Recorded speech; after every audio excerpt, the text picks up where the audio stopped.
is the recent rapid construction low-cost housing project undertaken by our civil department, a venture with exemplary social impact. I thus welcome Professors Devdas Menon and Meher Prasad, both 1980 batchmates of our director, on stage to tell us all about it. Good morning to all of you. Old habits don't die, so I can still see the preference to occupy the back benches. I'm also delighted to know that this is our 50th convocation. So we have actually 50 generations of alumni, and the 87 batch that was being referred to falls exactly in between, 25. So that's really great, 5 decades. And I was watching our senior colleagues here and really appreciating the dedication that they are showing by attending these functions, which I think the younger alumni need to emulate. So we've been asked to show you some work. I don't know what our role is here. Are we faculty or are we alumni? I would rather look at ourselves as citizens of India wanting to do something that is meaningful and useful for our country. Fortunately, we belong to the Department of Civil Engineering, so anything you do is of large size which stands out, and if you do it well, people take good note of it, and if you don't, also the defects stand out. Really happy to see some of our batchmates here.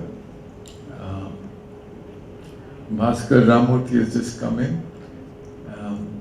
Subbayya goes back to Alakananda days in 1975. He was in chemicals, so he did continue with us, but Senthil is there. And Meher Prasad is 82 batch, my colleague. And we were all in Jamuna for many years, 76 to 80. So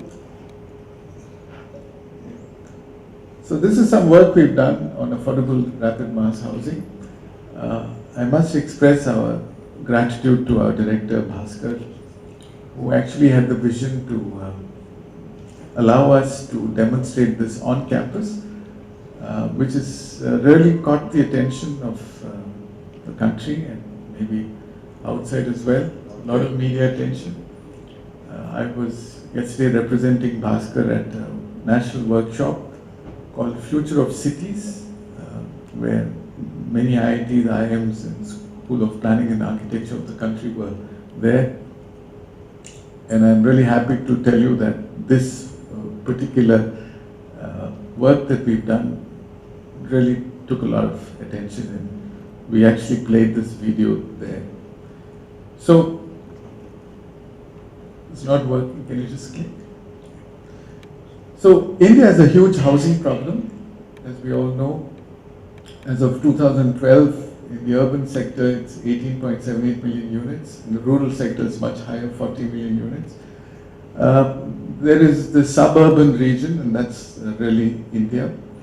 And the housing shortage is particularly pronounced in the lower income group. The higher income group, like the alumni here, have their own housing. So the question being asked is, what can IITs do to do something useful here? Because shelter is a really fundamental need. Next. So affordability, of course, depends on which category you aim at. So the government has certain norms. The smallest house size that anybody in the country should occupy is being calculated as having a carpet area of 25 square meters, which is 269 square feet.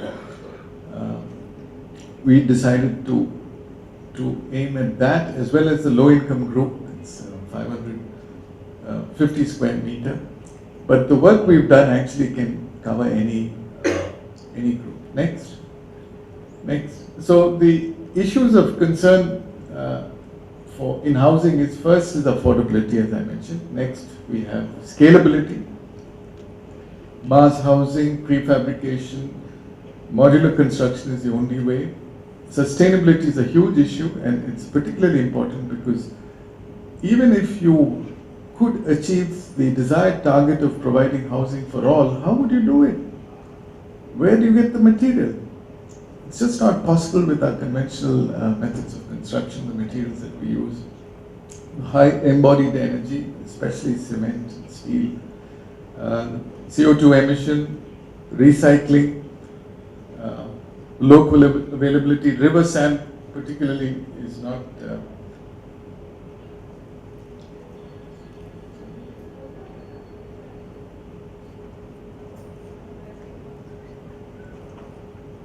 some technologies don't work. So local availability, as I said, is a huge issue. Rapidity in construction is needed to really meet the requirements on time. Then, of course, fundamental issues of stability and strength. They should last the intended lifetime. And, of course, functionality, aesthetics, constructability, durability, and government policy. All these are very important. And there is certainly a need for applied research in this area. And fortunately for us, because we've been working on this for some time now, the government, the Department of Science and Technology recognized that this could be a game changer, and we got some generous funding, which desires that we should bring this to a stage of technology transfer, and we are about to complete the research project. Next. So we've identified, actually during a visit to Australia in 2003, we realized that this particular product, which was originally an Australian product, is the key to the kind of work that we had in mind. It's a panel, it's a wall, it's 12 meter long, 3 meter high, factory made, with cavities. It's made of glass fiber reinforced gypsum. The key to this invention is the calcining process, and the impregnation of the calcined gypsum with glass fiber gives it strength, makes it water resistant and fire resistant. And it's got cavities which can be filled with concrete or insulation or left empty. And we realized that if you want to build houses fast, this is one way to go ahead. And we also saw a potential which the Australians didn't see, and that was you could use the same panel flipped over horizontally to use it as a floor, provided it's designed well. And we also felt that there was a need to make sure it is earthquake resistant, because that's not an issue in Australia. So that's how we started our research many years ago. Next. So what are the advantages of this kind of construction? First is you have a tremendous reduction in the weight of the building itself. We worked out for an 8-story building, the weight comes down by 50%. That's a huge reduction in weight. Less load on the foundations, less earthquake forces. Tremendous saving on high energy intensive and scarce materials, cement, steel, sand and water. Water also, for concreting, casting and curing, has to be potable water. And water is also a scarce resource. For the same plinth area, you get more carpet area. You have tremendous saving in construction time, reduction in CO2. And most important, you can use any kind of gypsum here, but in India we have a huge problem of industrial waste gypsum from the fertilizer industry, which is occupying a lot of space, needing disposal, and that is being reused here. So it's sustainable in all senses. And the applications are as load-bearing walls. The original Australian product was called a rapid wall, but it's not just a wall. It's also a floor. It's a complete building system. That's the Iitmadras innovation. It can be used as shear walls for lateral loads, and floor slabs, and roof slabs, and partition walls. The staircase, everything is made with this. So there have been 2 PhDs who graduated doing work on this, and there are 2 currently working on this. This work has been recognized by the Building Materials Technology Promotion Council of India, which is a body which has to give acceptance to this before you can use it for construction in India. Next. Next. So we've done lots of tests, just a couple of pictures to show you the kind of testing. The key thing here is, especially in mass housing, to make it fairly economical. So don't put more than what is needed, so it has to be optimally designed. The cavities can be filled with concrete and with steel. How you put the steel also matters when you talk of lateral load resistance under earthquakes. 1 bar, 2 bars, what's the diameter? All this has been carefully worked out. For very small houses, you actually don't need any concrete or steel, but in the interest of security and driving in nails and so on, we suggest you fill every cavity with some inert material. Quarry dust is quite cheap, so you can mix 5% of cement with quarry dust. You've got a solid construction. The first question people ask is, the wall is only 5 inches thick, is it safe? I suggest you all take a look, visit the demo building which is built near IIT, near Taramani Guest House. Some of you would have already seen it, and it's by unanimously, all our students, faculty, whoever visited has said it's fantastic, and anybody could live in a structure finished to that quality. We've done a lot of tests for earthquake roadlets with wall, with opening, without openings next. Here's a design for an 8-story building at the RCF. See, there are 2 plants in India which actually produce these panels. One is Rashtriya Chemicals and Fertilizers in Mumbai, and the second is a collaboration with FACT, between RCF and FACT. It's called FRPL in Cochin. And the panels which we use for our construction came from Cochin. So this is a design for an 8-story building. It was planned to be built in Mumbai for the employees of RCF, but it is not yet complete. They have to work on it. So that's the future. You can do single-story, 2-story, 4-story is ideal in suburban environments because you don't need lifts. It's very cheap, very economical. That's what we think will be the maximum use. After the media coverage, we've been flooded with requests from all over the country, including far-off places, including Uttarakhand, where the real emergency is to build quickly in a short time, something which is reliable, durable, and safe. So the smallest house is a house like this, and in Kerala, for example, they are planning to build 6,000 huts for fishermen, and this is one of the competing items being looked at. These are all ready-made panels, so the quality is very good. You have to know how to just assemble it, and all the joints have to be concrete. Next. Yeah, so lots of possibilities are there. You can do any architecture you wish. Next. So that's a house that we built, in which we invite you to see, and we are going to show you a short video. The big one is there on YouTube. I hope some of you have seen it, but a short video film. So the video that is there on the YouTube has got a voiceover and all that. This is without that, so I'll just take you through.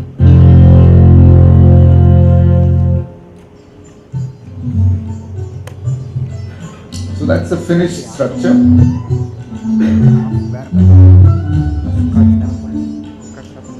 Superstructure built in 1 month. 4 flats, 2 EWS and 2 LIC. This is the place where the material comes from. This is industrial waste gypsum collected in Cochin. I'm told that they shoot movies here and pretend that this is Kashmir, and they charge 25,000 rupees a day for that. Well, we use the same gypsum. This is a factory at Cochin where that's the glass fiber being put into the calcined gypsum. It's being rolled. There are 2 layers of the gypsum, and in between you have these plugs. And so it's 124 mm thick totally, 12 mm flanges, and 20 mm is the web. And the process is fantastic. In 1 hour you produce a wall 12 meter by 3 meter. And we're actually looking for people who can build this all over the country. The investment needed for this is around 80 crores.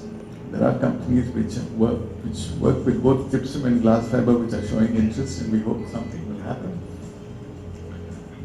Everything is computerized for this house building. We gave them a drawing with the cutting drawings. They marked the So every wall is cut to size, it's all prefab, and it's being loaded into a truck. It's going to come to IIT. So all this is automated. There, it's entered the IIT campus.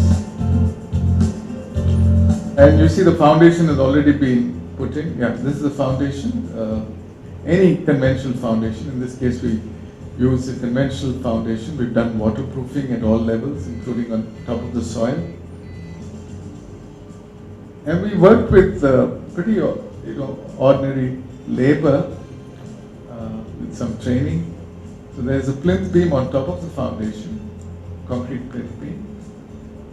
And there are vertical bars which stick out, they're called starter bars, and that's where the panel has to be lowered and put in place.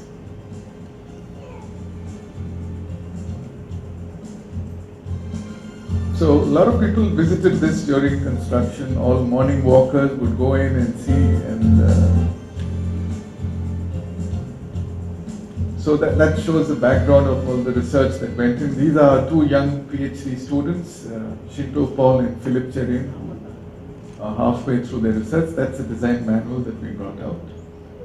So the first thing is to lock those grips onto the panel. They grip the webs through a locking device. It's lifted up, and we have to negotiate all the trees in IIT, so that has to be done carefully. It's lowered and put in place.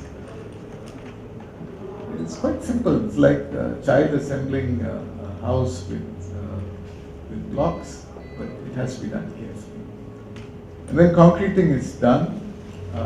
You have to be careful about this, because only 1 foot, 300 mm should be done in the first go, because it's green concrete. If you do more, it will bulge and possibly break the cavities. This can be done continuously in a mass housing scenario. It has to be planned so well that it's done. You rotate around the walls and do it. You can cut it at site and put the connecting walls. There are grooves where the concrete goes in and keys in. All joints have to be concrete. And so the whole thing is planned well in advance. The doors and windows are all fixed. Lintels are cut. You don't need to put any concrete over this, because it can stand on its own if the lintel is not more than 1.2 meters. The staircases are also marked. We use the same panel for the staircase. We cut the grooves and put hidden beams inside. And so after the walls are put in place, the floor slab is lowered and put in place. So it's the same wall, horizontally used as a slab. That's the first floor slab.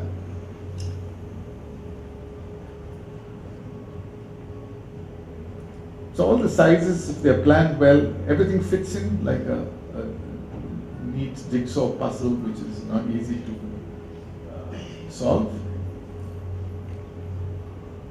And then we have these telescopic forms, minimum formwork here.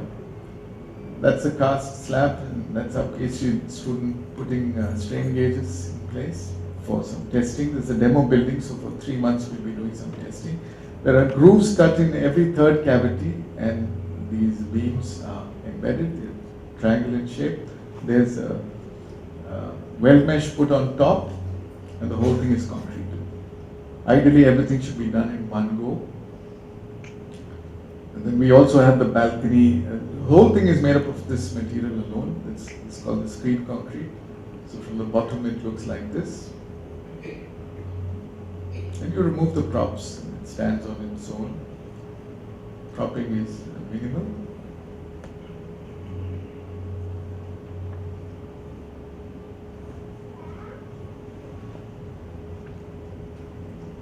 That's it, it's finished. And the staircase is done. And then you do the next floor. So you can do it this way, and you can go all the way up, 8 floors, 9 floors if you wish. It has to be designed. And all this particular thing was finished in 1 month, the entire superstructure. And this has been actually widely seen on YouTube, and NDTV came and took a shot at the end. So the waterproofing is very important, especially in the toilet areas and the roof slab. This is some strain gauging which we do. We do a load test on this. We actually put the design live load on top and make sure everything is safe. This is the roof, waterproofed. You're all welcome to visit anytime. Many people, every day we have visitors. It's finished. And we are soon going to put 8 inches of water on this that will serve both as leakage test as well as load test. It's 2 kilonewton per square meter. This is the interior. And we've given high quality finishes because and that's where you can save money. If you really want to do it, it's low cost for poor people.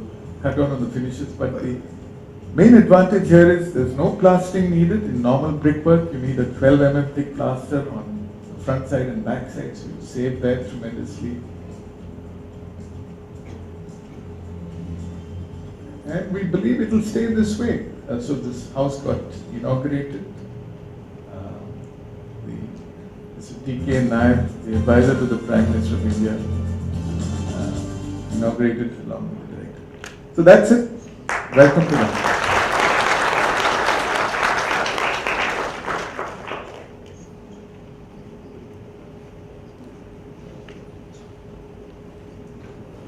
Thank you, sir. Professor Ashwin Mahalingam has been a key player in evolving a world-class entrepreneurial ecosystem at IIT Madras. He will here use a single slide to take us through that journey. Right, so good morning to all of you. I'm just going to spend a few minutes talking about some of our recent initiatives with regards to entrepreneurship at IIT. One of the things that, when I started getting into this that I found quite surprising and inspiring was that IIT Madras has been dabbling in entrepreneurship related activities for quite some time now, nearly about 3 decades. So if you look at some of the earliest startups that were incubated and came out of IIT, they came out in the mid-80s actually, mostly from the Tenet group in the Department of Electrical Engineering. But even predating that, we've had a formal program on entrepreneurship, which we call the MS in Entrepreneurship program, which started in the early 80s, which is currently coordinated by the Department of Management Studies, which is really a formal training program in entrepreneurship. And the MS program has produced several alumni over the last 3 decades. So we've had quite a bit of activity with regards to entrepreneurship on campus. The only issue has been that over the last few decades, it's not really been formalized. It's been sort of ad hoc. We've had different pockets of entrepreneurial activity not really talking to each other. So what we've tried to do over the last few months is try to formalize this into a sort of more coherent ecosystem, and this is something that Professor Bhaskar has been pushing for quite some time. So a few of us, Professor Junjunwala, myself and a few others have been trying to put this together. So let me just show you this one slide on what the entrepreneurship ecosystem at IIT looks like or is going to look like. We've got 4 components to this ecosystem. We've got an ideation component, a pre-incubation component, an incubation component, and a support component. And I'll talk about each of these very briefly. There are several catchment areas, if you will, within IIT where there are very creative ideas with commercial potential, right? So the most obvious of these is, of course, the research that faculty do in the research labs on campus, where a number of very innovative ideas are generated. And of course, one of the best examples is what we just saw a few minutes ago, Professor Devdas Menon's and Professor Meher Prasad's innovation on which would affect low-cost housing or low-income housing in a big way. And many of these kinds of ideas, innovations, technologies have commercial potentials. That's sort of one catchment of ideas. We also have the Center for Innovation that I'm sure many of you are familiar with, which is again sort of a lab for students on campus where they can come in, tinker, invent, innovate, and lots of ideas get generated. We also have a degree course, a minor program that we run in innovation and social entrepreneurship, where students take about 4 courses over the period of 2 years and actually work on developing a product and a prototype. So there are a number of sort of areas within campus where we have innovative ideas with commercial potential. And the idea is to sort of tap into all of these. And some of these ideas will have to be then funneled into what we call a pre-incubation process. We have an organization called CTIDES, which is the Cell for Technology, Innovation, Development and Entrepreneurship Support. CTIDES again is currently located in the Department of Management Studies, which is where the old library used to be, and is sort of transitioning now to the basement of that building. What CTIDES will do is take a lot of these ideas that are in very early stages and provide a little bit of space for these entrepreneurs who are interested in working on these ideas, mostly students is what we're thinking. Provide them a little bit of funding to maybe develop a few prototypes and provide some mentoring support. And the idea is to be able to take them from a very high level idea to something that actually is a validated prototype or a tested proof of concept. And so we sort of hope people will spend maybe 1 or 2 years in CTIDES working on these kinds of ideas.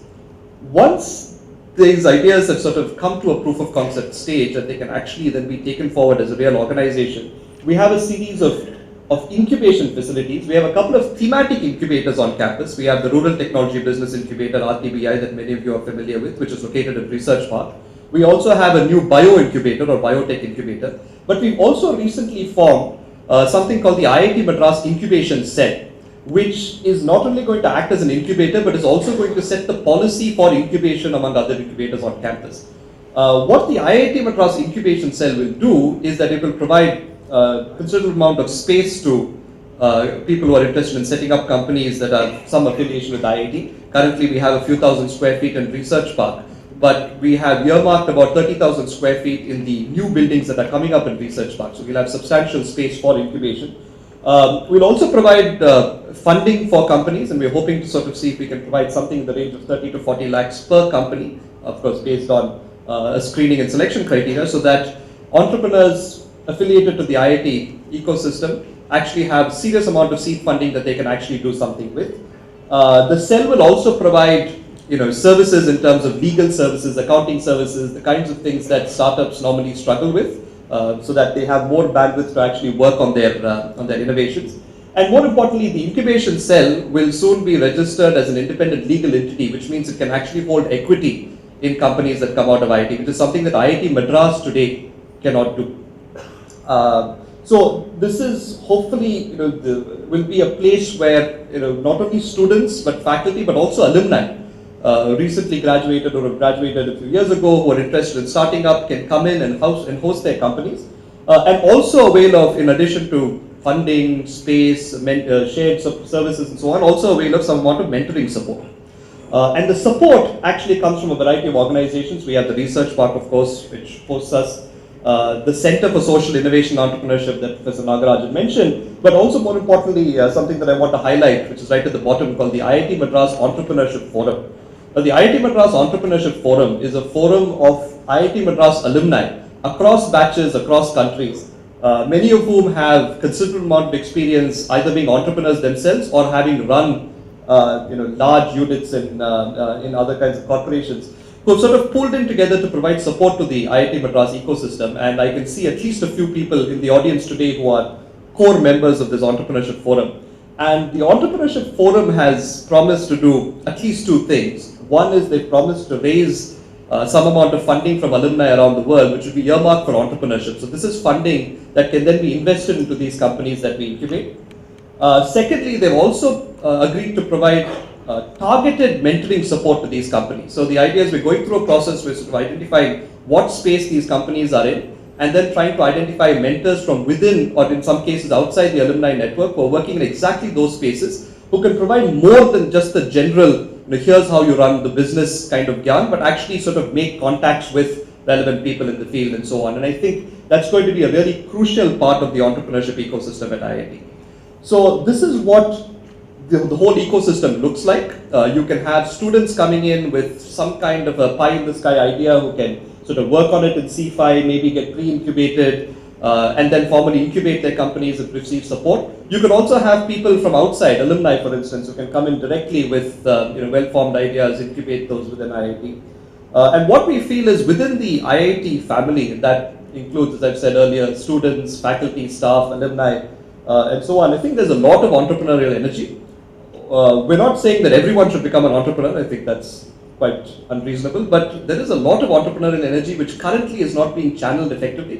And what we're hoping is that when this ecosystem, and parts of this ecosystem are still in place, we're still working on other parts, but when this is in place, we hope that we can really channel this to motivate many of our students, faculty, alumni to really take their ideas forward in a commercial manner.